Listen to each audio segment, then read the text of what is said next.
नमस्कार साथियों, मैं के मलिक स्वागत करता हूं आपका श्योर 60 गुरुकुल में। सीरीज चल रहा है आपका क्यूआईपी और क्यूआईपी में आज हम डिस्कस करेंगे बच्चों 1087 को। देखो, बहुत अच्छा भी कर रहे हैं कुछ स्टूडेंट्स का थोड़ा सा स्कोर अभी डाउन जा रहा है, तो उन्हें प्रैक्टिस का जरूरत है। प्रैक्टिस कैसे करें वो एक बार कंसल्ट कर लिया करो। अगर आप पीक्यूआरएस में फंसते हो, पैसेज कैसे करते हैं, देखो टेक्निक होता है इनको करने का। तो अगर आपको डाउट लगता है तो आके ऑफिस में एक बार कंसल्ट कर ले, पूछ लें कि क्या प्रॉब्लम है, कैसे इसको मार्क्स को गेन करें। देखो, इसका एंटोनिम आपको बताना, तो ध्यान दिया करो। पहले तो भाई पढ़ जरूर लिया करो। इसमें पूछा है एंटोनिम, किसका पूछा है? कैप्टिविटी। और देखो, कैप्टिविटी जो होता है, कैप्टिविटी का मतलब क्या होता है? कैप्टिविटी होता है किसी को कैद करने की जो नेचर होती है। ये कैद मतलब जो कंट्रोल किया जाए, जेल में रखा जाए या चार दीवारी के अंदर रखा जाए, उसे कैप्टिविटी बोलते हैं। कैप्टिविटी मतलब कैद को बोलते हैं। इसे याद करना, कैद होता है। तो हमें क्या बताना है? कैद का अपोजिट बताना है। अब वो हो गया रिफ्यूज। रिफ्यूज होता है मना करना। अब वो कैद है, मना करना। मना करना तो स्वीकार करने का अपोजिट हो जाएगा ना, तो ये तो पॉसिबल नहीं है। परमिशन भी कोई सेंस नहीं बैठेगा। लिमिटेशन, कैप्टिविटी का अगर 1% देखें तो सिनोनिम जा सकता है लिमिटेशन। मतलब आप उसको एक दायरे में बंद कर लेते हैं, 1% इसका सिनोनिम बन सकता है। हम पूछ रहे हैं अपोजिट वर्ड, तो वर्ड जाएगा फ्रीडम। सिंपल वर्ड है, देख लेने में समझ में आ गया होगा। कैप्टिविटी का अपोजिट क्या होगा? फ्रीडम। फ्रीडम मतलब आजादी। क्लियर? नेक्स्ट आइए।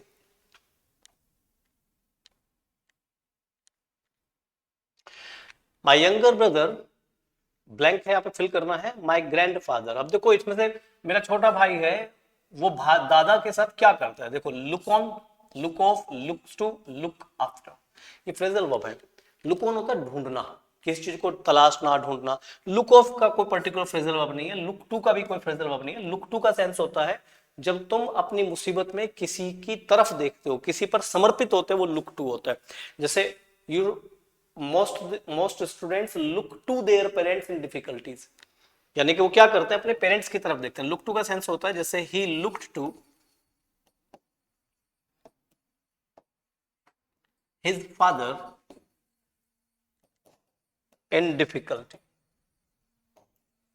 ही looked to his father in difficulty. Look to का मतलब होता है किसी की तरफ देखना, वो लुक टू होता है। ठीक है ना? चलिए, तो यहां जो पॉइंट आएगा, लुक टू का सेंस तो आएगा नहीं। तो my younger brother, my grand father. अब दादाजी को मेरा छोटा भाई क्या कर रहा है? भाई उन पर निर्भर थोड़ी होगा, उन्हें क्या करेगा? देखभाल करने के सेंस। बूढ़े की तो देखभाल ही की जाएगी ना, तो लुक आफ्टर यहाँ पे करेक्ट होगा। My younger brother looks after my grand father, मेरे दादा की वो देखभाल करता है, तो लुक्स आफ्टर। चलो नेक्स्ट आइए। इसमें क्या पूछ रहा है? एक इडियम है, उसका आपको मीनिंग बताना है। वो कह रहा है इन फिक्स। अब फिक्स होता है, जैसे मान लीजिए कमरा है और आप इस कोने में फिक्स कर दिएगा, ना इधर जा सकते हो, ना इधर जा सकते हो, ना इधर जा सकते हो। आप क्या करते हैं? फिक्स कर दिया, मतलब दुविधा में फंस जाना। जब आपके पास में कोई साधन नजर नहीं आते हैं, कोई सिचुएशन नजर नहीं आती है निकलने के लिए, उसे बोलते हैं इन फिक्स। तो कौन सा जाएगा? इन पेन, दर्द थोड़ी होगा इन फिक्स में, मुसीबत में। डिस्ट्रेस उदासी होती है, डिप्रेस्ड उदासी होती है, ये सही जाएगा इन ए डिफिकल्ट सिचुएशन। जब आप एक कठिन सिचुएशन में होते हैं, उसे बोलते हैं इन ए फिक्स। समझ में आ गया होगा? तो इन ए फिक्स मतलब जब रास्ते नजर नहीं आते, अब आगे जाएं, पीछे जाएं, वापस जाएं, क्या करें समझ में नहीं आ रहा, वो इनफिक्स होता है। इनफिक्स। जैसे अभी महाकुंभ की यात्रा चल रही है, तो तुम ट्रेन में घुस तो गए हो। अब ट्रेन में देखा एक डब्बे में घुसे हुए हैं 3000 आदमी, तुम्हें जबरदस्ती, तुम्हारे पैर जमीन पे नहीं टिक रहे, सर पे और सर ऊपर लगा पड़ा है तुम्हारा। अब घुस तो तुम गए और 1000 किलोमीटर तुम्हें जाना है, तो तुम अब ना बाहर निकल सकते हो, ना कुंभ पे जा पा रहे हो। उसे बोलते हैं इनफिक्स। डिफिकल्ट सिचुएशन में आप फंस जाओगे और भगदड़ मच गई तो हो गया काम। Break the ice. देखो, आपने क्या सुना होगा ब्रेक दी आइस का? चुप्पी तोड़ना।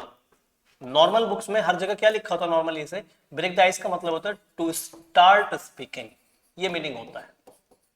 तो कई बार बच्चों ने सोचा होगा इसमें कि यार ये तो गलत है, इसमें तो कोई सा ऑप्शन है ही नहीं गुरुजी, तो आंसर गलत आ गया। टू स्टार्ट स्पीकिंग होता है, जबकि ब्रेक द आइस का एक सेंस ये भी होता है। मान लीजिए कोई आदमी दुख में बैठा हुआ है, परेशान बैठा है, चारों तरफ सन्नाटा छाया हुआ, शांति है, बड़ा उदास बंदा है। आप उसके पास जाएं, उसे ढाढ़स बंधाएं, उसको रिलैक्स करें, थोड़ी बात ऐसी बोल दें कि उसको थोड़ी सांत्वना मिल जाए, तो वहां उसका मीनिंग निकल जाता है मेक पीपल। वैसे मेड नहीं होता, मेक होता है। Make people relaxed and comfortable. ठीक है ना? तो ये जो पॉइंट होता है ना, ये वाला ऑप्शन यहाँ पे करेक्ट हो जाएगा। या तो टू स्टार्ट स्पीकिंग होता है, बोलना शुरू कर देना, और अगर स्टार्ट स्पीकिंग नहीं है तो फिर ऑप्शन क्या जाएगा? लोगों को कंफर्टेबल फील कराना, लोगों को रिलैक्स्ड फील कराना। ये होता है ब्रेक द आइस, यानी ऐसा माहौल क्रिएट करें कि लोग शांत खुश हो जाएं और थोड़े से कंफर्टेबल फील करें, तो यहाँ ऑप्शन ये वाला जाएगा। तो वो भी होता है, ये भी इसका आंसर होता है। क्लियर? आगे आते हैं। ये वन वर्ड सब्सटीट्यूशन को इस तरह से पूछने लगे आजकल ब्लैंक के जरिए कि उसका एक वर्ड लिख दिया, एन अबेटर इज। तो अबेटर क्या होता है? एक अबेटर एक जगह होती है, एक प्लेस होता है, तो कौन से टाइप का प्लेस होता है अबेटर, बस ये बताना है। एक ऐसा प्लेस जहां पे जानवरों को काटा जाता है मार्केट पर्पज के लिए, उनकी खालें उतारी जाती है, हड्डियां निकाली जाती हैं, उसे अबेटर बोलते हैं। बूचड़ खाना सुना होगा आपने, कसाई खाना। तो अगर इस वर्ड का मीनिंग मालूम है तो ये क्वेश्चन एक सेकंड में हो जाता, ऑप्शन जाएगा ए। ठीक है ना? बाकी सारे ऑप्शन यहाँ पे गलत है, तो यहाँ पे क्या जाएगा, place where animals are slaughtered for market purpose, जहां पे जानवरों को मार्केट पर्पज के लिए बलि दी जाती है, काटा मारा जाता है, उसे बोलता है अबेटर, कसाई खाना, बूचड़ खाना। चलिए आगे आइए। Man with abnormal habits. देखो ध्यान से, इसे कुछ बच्चे सोचते हैं इडियोटिक कर देते हैं। इडियट, इडियट तो मूर्ख होता है, ये तो मूर्खता से संबंधित होता है। इडियोटिक मतलब जिसमें कोई सेंस नहीं है, बेखुदगी होती है, वो इडियोटिक होता है। उसने पूछा एक ऐसा व्यक्ति जिसकी हैबिट्स कैसी हो, एबनॉर्मल हैबिट्स, यानी नॉर्मल नहीं है, इसे बोलते हैं सनकी, है ना? नॉर्मल बिहेवियर करने वाला आदमी ये नहीं है। ऐसा आदमी क्या होता है, हिंदी में क्या होता है, सनकी। तो सनकी को बोला जाता है इंग्लिश में एसेंट्रिक। एसेंट्रिक वो आदमी होता है जो क्या कह दे, क्या कर दे, कुछ नहीं पता, एसेंट्रिक उस आदमी को बोलते हैं। तो लेजी, शाय, इडियोटिक सब गलत होंगे, ऑप्शन जाएगा ए एसेंट्रिक। एबनॉर्मल हैबिट्स का आदमी है, इसकी आदतें बिल्कुल अजीब हैं, विचित्र प्रवृत्ति का आदमी होता है, इसे बोलेंगे एसेंट्रिक। एसेंट्रिक मीन सनकी। कई बार ये विम्सिकल के नाम से भी आता है।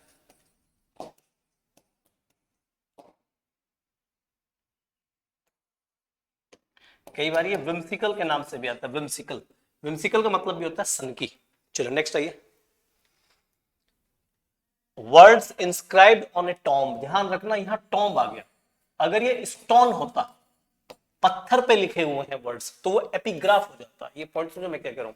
अगर सिंपली आता कि words inscribed on tomb, tomb मतलब मकबरा, किसी की समाधि पर तो आपने लिख दिया है, उसे बोलते हैं एपिटैफ। ये होता है समाधि लेख, किसी की समाधि के ऊपर जो लिख दिया गया वो एपिटैफ है। और पत्थरों पे लिख के आपने खुद लिख के लिख दिया, उसे एपिग्राम बोलते हैं, एपिग्राफ। एपिग्राफ का मतलब होता है लेख, पत्थरों के ऊपर लिखा हुआ लेख एपिग्राफ होता है। या एपिग्राफ का मतलब सूक्ति भी होता है, जैसे आपने किसी को कुछ सुनाने के लिए शेर और शायरी कहीं पे लिख के छोड़ दी, एपिग्राफ होता है। एपिग्राम होता है एक टाइप से चुटकुला होता है, ये चुटकुला टाइप से होता है कि छोटी छोटी जोक सी लिख दी कहीं पे, दीवारों पे कुछ जोक डाल दी, कुछ शेर और शायरी डाल दी, वो एपिग्राम होता है। और एलेजी होता है शोक गीत, किसी के मरने पर जो गीत गाते हैं वो शोक गीत होता है। ये सारे लिटरेचर के वर्ड हैं, तो यहाँ जो वर्ड जाएगा वो जाएगा एपिटैफ, समाधि लेख। आदमी मरता है तो उसकी समाधि पे लिख दिया जाता है समाधि लेख, उसे बोलते हैं एपिटैफ।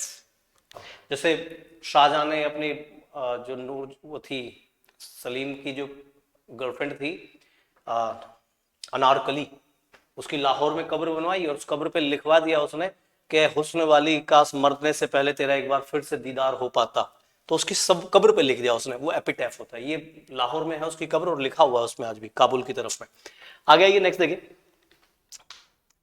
If there is no error, तो नो एरर कर दो, एरर है तो एरर बता दो। वो कह रहा है आई वाजंट, तो आई के साथ तो वाजंट ही आएगा। At the last, last superlative है इसलिए द लिखा है, लास्ट मीटिंग एंड, यहां तक तो प्रॉब्लम नहीं है। नीदर वाज यू, अब देखो ये यू लिखा है, तो यू के लिए भाई वाज नहीं आता, यू के लिए क्या आता है, वर। खत्म बात। वो कह रहा है लास्ट मीटिंग में मैं भी नहीं था भाई और तुम भी नहीं थे, या नीदर वाज यू, तो वाज यू नहीं, नीदर वर यू। क्लियर? आसान सा पॉइंट है। नेक्स्ट देखो ऐसा ही क्वेश्चन। ही रिमेंबर्ड, उसे याद था, पास्ट में। दैट, रिमेंबर्ड के साथ दैट आ जाता है। हिज वीजा विल, अब देखो यहाँ पर जो लिखा है ना, ही रिमेंबर्ड पास्ट में, उसे याद था कि उसका वीजा एक्सपायर हो जाएगा 1 महीने में। तो जो बात उसे पास्ट में याद थी, अगर उसे एक्सप्लेन करोगे तो बात भी तो पास्ट में जाएगी ना भाई। तो क्या करोगे, वुड बी एक्सपायर्ड, सी में एरर जाएगी इसमें भी। वुड बी एक्सपायर्ड, ये पास्ट है तो ये भी आपका पास्ट जाएगा, वुड बी एक्सपायर्ड। ये क्लॉज में पढ़ना, नाउन क्लॉज, दोनों सेंटेंस नाउन क्लॉज के हैं। नेक्स्ट आइए। व्हेन आई शैल सी, आई शैल, दोनों तरफ कभी फ्यूचर नहीं आता। बड़ा आसान क्वेश्चन है। टाइम, कंडीशन, ये दो ऐसे क्लॉजेस होंगे, टाइम के कंजंक्शंस आ जाए, कंडीशंस के कंजंक्शंस आ जाए, मैनर के कंजंक्शंस आ जाए, इनमें दोनों तरफ कभी भी फ्यूचर नहीं बनेगा। तो यहां कंजंक्शन के बाद वाला फ्यूचर नहीं जाएगा। ये तो फ्यूचर सही है, आई सी, ये तुम्हें प्रेजेंट में बनाना पड़ेगा। When I see him I shall tell him. जब मैं उसे मिलूंगा मैं उसे बताऊंगा। ये पढ़ा होगा आप लोगों ने कि दोनों तरफ फ्यूचर नहीं आता है, इधर इधर दोनों तरफ फ्यूचर नहीं होगा। कौन से कंजंक्शन ध्यान रख लेना, एक तो टाइम के, एक कंडीशन के, एक मैनर के। ये दो ऐसे तीन ऐसी क्लॉज होती हैं जिसमें दोनों तरफ फ्यूचर नहीं चलेगा, टाइम, कंडीशन और मैनर। चलो नेक्स्ट आइए। ये क्या पूछ रहा है भाई, फिलर पूछ रहा है देयर आर नॉट माउंटेन्स कह रहा है। देखो माउंटेन्स नाउन है, इसका डिटर्मिनर आपको यहां भरना है। मच, माउंटेन्स काउंटेबल है तो मच तो आएगा नहीं, मैनी आ सकता है, लेस आ सकता है, मोर आ सकता है। ध्यान रखो अगर सेंटेंस में कहीं कंपैरिजन हो रहा है तो ये भी कंपेरेटिव डिग्री है, ये भी कंपेरेटिव डिग्री है, तो कंपैरिजन तो कहीं है नहीं सेंटेंस के अंदर कि उसने कहीं तुलना की हो माउंटेन्स की, तो कोई कंपैरिजन नहीं है, तो सी और डी भी नहीं जाएगा, ऑप्शन क्या जाएगा, many mountains. There are not many mountains in that part of the country. तो मैनी माउंटेन्स समझ गए कैसे आएगा। मच इसलिए नहीं आया क्योंकि ये काउंटेबल है, काउंटेबल के साथ क्या चलता है, मैनी। और ये दोनों इसलिए नहीं आए क्योंकि सेंटेंस में कंपैरिजन नहीं हो रहा है, कंपैरेटिव डिग्री नहीं है, इसलिए दोनों वर्ड्स नहीं आएंगे। आगे देखिए next, the examination will begin Monday. अब ये मंडे को शुरू होगा, फ्रॉम मंडे नहीं आएगा, ध्यान रखना। इन मंडे नहीं आएगा, एट मंडे नहीं आएगा, ऑन मंडे आएगा। कमेंस ऑन, कमेंस ऑन का मतलब क्या होता है, शुरू होना। जिस तारीख में कोई चीज शुरू होती है उसको कहता है कमेंस ऑन। अगर तारीख का नाम, दिन का नाम लिख रहे हो तो एग्जामिनेशन शुरू होगा, कब शुरू होगा, मंडे को शुरू होगा, तो ऑन मंडे।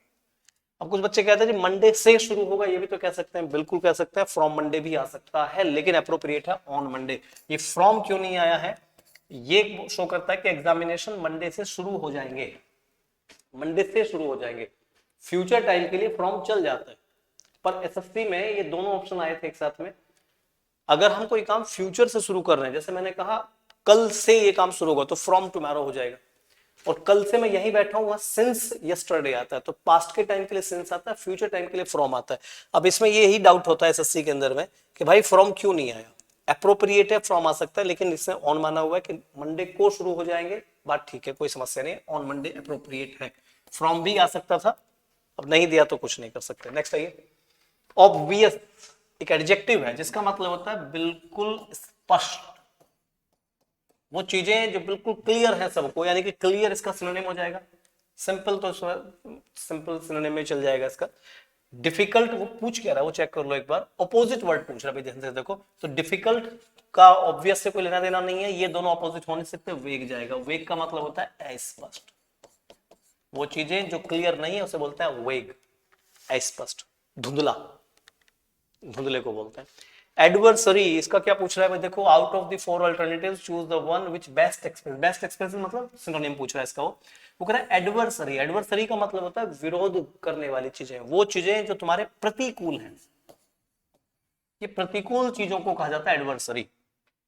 मतलब आप पढ़ रहे हैं और हार्ट अटैक आ जाए, बीमारी हो जाए घर में किसी को, एडवर्सरी होता है। एडवर्सरी मतलब प्रतिकूल विषम परिस्थितियां हो जाती हैं। पॉवर्टी से कोई लेना देना नहीं है, अमीरी से कोई लेना देना, ट्रेजिक दुख होता है एक टाइप का, एक ऐसी चीज है जिसमें दुख होता है, लोग मर जाते हैं, डेथ हो जाती है, एक्सीडेंट्स हो जाते हैं, वो ट्रेजेडी ट्रेजिक होता है। तो ये भी सेंस नहीं है। ओपोनेंट, ओपोनेंट तो वो चीजें जो तुम्हारा विरोध करने के लिए है बस धरती पे, कि दुनिया चाहती है कि आपको मेहनत से पढ़ना, लेकिन दुनिया चाहती है कि भाई तेरा सिलेक्शन ना हो, लेकिन तुम्हें मेहनत करनी पड़ेगी, तो तुम्हारे सामने एडवर्सरी कंडीशंस आती रहेंगी। एडवर्सरी मतलब प्रतिकूल विषम परिस्थितियां जिसे बोलते हैं, तो तुम्हें अपोज करती है वो, ओपोनेंट। नोवाइस का मतलब होता है नया नया, नो सीखिया, एक ऐसा आदमी जिसने नया नया काम करना सीखा हो उसे बोलते हैं नोवाइस। तो बिगिनर हो सकता है, रिटायर्ड तो नहीं होगा, ट्रेनर नहीं होगा, लर्नर नहीं होगा, बिगिनर जिसने नया नया काम सीखा हो वो नोवाइस होता है। नया नया पढ़ना शुरू किया, नया नया खेलना कूदना शुरू किया। इसे देखिए, पिक्चर पेंट्स 1000 वर्ड, ये एक इडियमेटिक वर्ड एक्सप्रेशन है और उसका मीनिंग पूछ रहा है आपसे। वो एक तस्वीर जो होती है वो शब्द, 1000 शब्दों से ज्यादा बेहतर होती है, यानी कि तुम 1000 शब्द ना बता पाओगे, एक तस्वीर समझा देती है। ए पिक्चर पेंट्स 1000 वर्ड्स। तो क्या मीनिंग आ सकता है, an image of a subject, किसी चीज की एक इमेज जो होती है कन्वे करती है इट्स मीनिंग और एसेंस, इसके सार को, more efficiently than a description does, जितना एक वर्णन कर सकता है उससे ज्यादा एक इमेज उसको डिस्क्राइब कर देती है। बिल्कुल सही हो सकता है। It is impossible to describe a beautiful sight, ये कोई सेंस नहीं है। ए पेंटर कैन एक्सप्रेस, एक पेंटर एक्सप्रेस कर सकता है his feeling better than a writer ना, कि एक लेखक से अच्छी फीलिंग वो एक पेंटर दिखा सकता है, नहीं, इसका मतलब नहीं है, पेंटर और राइटर की बात नहीं है, पिक्चर की बात है। और beautiful poem creates meaningful picture ना, ऑप्शन जाएगा ए, कि एक इमेज किसी सब्जेक्ट की वो उसके डिस्क्रिप्शन से ज्यादा अच्छा अर्थ वहां पे डिस्क्राइब कर सकती है। विनोद सेड टू मी, मैं हमेशा कहता हूं पहले इसको चेक करो, said to me, asked me, inquired to me, asked me. Inverted commas है यहाँ पे, इफ वेदर, ये सब बना हुआ है इस तरह से। अब देखो ये लिखा है हैज, अब हैज किस में चेंज होगा, नेचुरल हैड में चेंज होगा, तो इसमें हैज आ गया, ये तो बन नहीं सकता। इसमें had return, had return, had return, same है, सारों में कॉमन आ गया। योर ब्रदर है, अब ब्रदर किसका है, तुम्हारा, पूछा किससे था, मुझसे, तो मेरा भाई हो गया ना, तो my brother, my brother, my brother, सब से कॉमन कर रखा है। फ्रॉम दुबई, तो यहाँ भी फ्रॉम दुबई है, यहाँ भी फ्रॉम दुबई, यहाँ भी फ्रॉम दुबई। अब इन तीन ऑप्शन में एक चीज चेक करो, उसने क्वेश्चन तो पूछा है ना, तो क्वेश्चन पूछा है तो आस्क तो हो नहीं सकता, क्योंकि पॉइंट पास्ट में जा रहा, तो ये ऑप्शन भी गया, आपका एलिमिनेट हुआ। इंक्वायर्ड टू मी नहीं होता, इंक्वायर्ड मी होता, ये ऑप्शन भी गया, ऑप्शन जाएगा B. Vinod asked me if my brother inquired या asked me if my brother had returned from Dubai, second option इसका करेक्ट हो जाएगा। चलिए नेक्स्ट आइए, ये रीअरेंज करना है इसको, फिक्स लाइन दे रखी है, ऑल टायरेंट्स रियलाइज, टायरेंट्स होते हैं जो तानाशाह लोग होते हैं, सभी तानाशाहों को एहसास होता है कि, क्या एहसास होता है, देखिए क्या होगा, one day among their many, अब ये तो पॉइंट अमंग देयर मैनी, उनमें से कोई एक, उनमें से किन में से एक, victims, there is a sure और राइज, क्या होना चाहिए बताइए, कौन सा सकते, एक दिन, मतलब टायरेंट को क्या होता है, अंदाजा रहता है, विक्टिम्स, कौन से विक्टिम्स, ये भी नहीं पता है कुछ भी, तो सही वर्ड देखो, तो क्या लगता है, वन डे, एक दिन, अमंग्स देयर मैनी विक्टिम्स, भाई टायरेंट तो अत्याचार ही करेगा ना, तो उसके द्वारा जितने भी लोगों पे अत्याचार किए गए हैं उनमें से एक दिन, there is sure to be one, एक ना एक उठ के आएगा, हु, कंजंक्शन आ गया, तो इसके बाद क्या बनेगा, राइजेस, सब्जेक्ट है तो वर्ब चाहिए यहाँ पे, हु राइजेस, एक दिन कोई ना कोई उठ के उनमें से आएगा, तो all tyrants realize that one day amongst their many victims there is sure to be one who rises against them and strikes back, option जाएगा सी। मैच कर लेना, ये आसान है, किया होगा कई स्टूडेंट्स ने ठीक भी। आ गया ये क्या पूछ रहा है, वॉइस चेंज करा रहा है, manager bank account has been hacked, ये तो ऑलरेडी पैसिव है, हैज बीन के साथ थर्ड फॉर्म पैसिव है, अब इसका क्या बनेगा, एक्टिव बनेगा, तो हैज है तो नेचुरल हैज तो में रखना पड़ेगा, हैव, हैज, ये तो सब ठीक है, बीन है हट जाएगा, हैक्ड रह जाएगा, हैज हैक्ड, ये बीन डन कहां से आ गया, ये नहीं हो सकता, हैज बीन डन ये भी नहीं हो सकता, हैज हैक्ड, इन दोनों में से एक चेक होगा। अब the manager bank account, manager का बैंक अकाउंट हैक हो गया, तो किसने हैक कर लिया, दे ने कर लिया, समवन ने कर लिया, समवन या they hacked the manager's bank account और someone hacked the manager's bank account, अब किसने किया, उन्होंने, आइडेंटिफाइड तो कोई है नहीं ना, तो क्या जाएगा, समवन हैज हैक्ड, किसी ने कर लिया होगा। भाई अगर आपका बैंक मैनेजर कहता है या मेरा या किसी का अकाउंट मान लीजिए हैक होता, मान लो आपका सोशल मीडिया का अकाउंट हैक हो गया, तो किसी ने तो किया है ना, दे थोड़ी कह दो कि थर्ड पर्सन आइडेंटिफाइड, अनआइडेंटिफाइड है, इंडेफिनिट प्रोनाउन जाएगा, तो समवन हैज हैक्ड, डी जाएगा इसमें, सभी का ठीक है। तो चलिए नेक्स्ट आइए, ये देखो क्लोज टेस्ट है, पढ़ो इसे, during the days of slavery, slavery तो गुलामी, गुलामी के दौरान, गुलामी के दिनों में जो गुलाम प्रथा थी उस समय की बात करते हैं, there lived hard working slave, एक बड़ा मेहनती गुलाम रहता था, तो there lived a hard working slave, to नहीं आ सकता, दा तब आता जब इसको हम पहले से आइडेंटिफाई करते हैं, there lived a hard working slave, तो यहाँ पे क्या आएगा, ए, आगे क्या है, यहां तो ए आ गया, वन डे एक दिन, very freedom he ran away from his masters house, एक दिन क्या हुआ, वेरी फ्रीडम मतलब आजादी की वजह, आजादी के लिए, ही रैन अवे फ्रॉम, वो भाग गया, तो क्या आना चाहिए, वन डे, क्या आना चाहिए, टू गेन, गेन्ड, गेन्स, भाई आजादी पाने के लिए ना, तो के लिए की सेंस क्या आएगी, to gain, one day to gain very freedom, एक दिन आजादी की चाह में, आजाद होने की चाह में वो अपने मालिक के घर से भाग गया। As he passed a forest, जैसे ही वो एक जंगल से गुजरा, ही सॉ ए लायन, उसने एक शेर देखा, he saw a lion with pain, दुख में, दर्द में, for a huge thorn, thorn होता है कांटा, had pierced his pound, pound होता है पंजा, उसने एक शेर देखा जो क्या कर रहा था, दहाड़ते हुए, हुए की सेंस में क्या आएगी, रोरिंग, यहाँ पे आएगा रोरिंग। उसने शेर को दहाड़ते हुए देखा, वो दुख में कर रहा था, रोर कर रहा था। कैसे? क्योंकि उसके कांटा उसके पंजे से पार निकल गया था। आगे चेक करो, द स्लेव फेल्ट सॉरी, उसको बड़ा दुख हुआ गुलाम को, फॉर द लायन, उस शेर के लिए, and took out the throng gently, और उसने बड़े आराम से उस कांटे को उसके पंजे से निकाल दिया। The grateful lion licked the slave's hand, grateful होता आभारी। अब तुम्हारे हाथ में से पंजाबी से कोई कांटा निकाल देगा तो कृतज्ञ तो होगे ना, आभारी। तो उस आभारी शेर ने क्या किया, उसका हाथ चाटना शुरू कर दिया। बट जस्ट देन, तभी क्या हुआ, बोथ ऑफ, तो बोथ ऑफ के बाद ऑफ प्रीपोजिशन आ गया, प्रीपोजिशन के बाद आएगा देम, यानी कि शेर और वो गुलाम, both of them were captured by the soldiers, सिपाहियों ने तुरंत दोनों को क्या करते, कैप्चर कर लिया। द किंग ऑर्डर, राजा ने ऑर्डर दिया, let the run away slave, कि ये जो भगोड़ा दास है, thrown in front of a hungry lion, इसे भूखे इसी शेर के सामने फेंक दो। लेट द, अब लेट लिखा भाई, ध्यान देखो, लेट, लेट के साथ हमेशा आती है वर्ब की first form, let the run away slave be thrown, let के साथ हमेशा बी बनाएगा, तो लेट बी थ्रोन, तो इसको फेंक दो इसी शेर के सामने। But when the slave was thrown in front of the lion, जैसे ही शेर को शेर के सामने फेंका गया, the lion licked him and quietly sat beside him, शेर ने उसे फिर चाटा और उसके पास बैठ गया। The amazed king asked, उसने पूछा कारण, भाई ऐसा कैसे हुआ? The slave told, उसने कहा कि राजा से हर चीज बताई।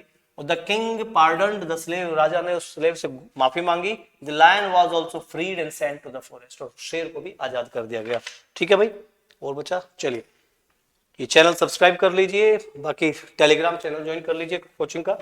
अब मिलते हैं आपसे कल नेक्स्ट सीरीज के साथ में, नेक्स्ट पॉइंट के साथ में, तब तक के लिए धन्यवाद, थैंक यू, जय हिंद।